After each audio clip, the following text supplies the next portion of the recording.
On a quiet street in post-war London, an unassuming house stood as a monument to unspeakable horror. Beneath its peeling wallpaper and cracked floorboards, the secrets of 10 Rillington Place would unravel into one of the most chilling cases in British history. This is the story of John Christie, a man whose evil not only claimed lives but shattered trust in an entire justice system. Stay with us, because what you're about to hear will haunt you long after the credits roll. It was a time of rebuilding a city trying to shake off the ashes of war.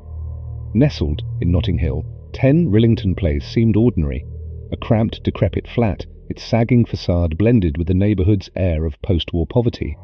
But behind its doors lurked a predator, John Christie, a soft-spoken man who hid his monstrous nature behind a mask of respectability.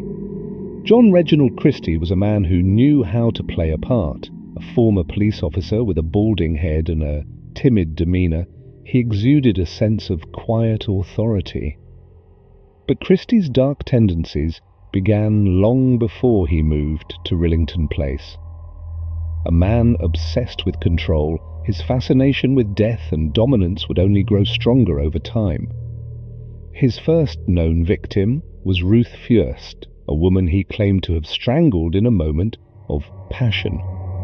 He buried her in the garden, a chilling prelude to what was to come. In 1948, Timothy and Beryl Evans moved into the upstairs flat at 10 Rillington Place. The young couple was struggling, Timothy, a van driver with limited intelligence, and Beryl, a young mother, often argued about their finances. Christie, ever the manipulator, saw an opportunity. Offering to perform an illegal abortion, a practice he falsely claimed expertise in, Christie lured Beryl into his trap. What happened next was pure horror. Christie strangled her and later killed her infant daughter Geraldine. Timothy, panicked and grief-stricken, initially confessed to the crime, likely under pressure and confusion. But his story changed, pointing the finger at Christie. Despite inconsistencies in the evidence, Timothy was charged, convicted, and hanged in 1950 for murders he did not commit. With the Evans family gone, Christie's killing spree escalated. His wife, Ethel, became his next victim. In 1952, he murdered her in their marital bed, later hiding her body beneath the floorboards. And yet, no one suspected a thing. Over the next year, Christie lured several women to his flat, using coal gas to render them unconscious before strangling them. He would then hide their bodies in the most grotesque ways, beneath the floorboards, in the garden, even stuffing them into the walls. In 1953, Christie vacated the flat, leaving behind an eerie silence. When new tenants moved in, they discovered human remains stuffed into a wallpapered alcove. Police soon unearthed more bodies, 3 in the walls, 2 in the garden, and 1 beneath the floorboards.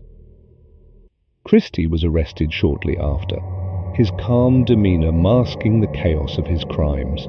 During his trial, he confessed to 8 murders, though many believe there could have been more. Christie was convicted and executed by hanging in July 1953. But the ripples of his crimes went far beyond his death.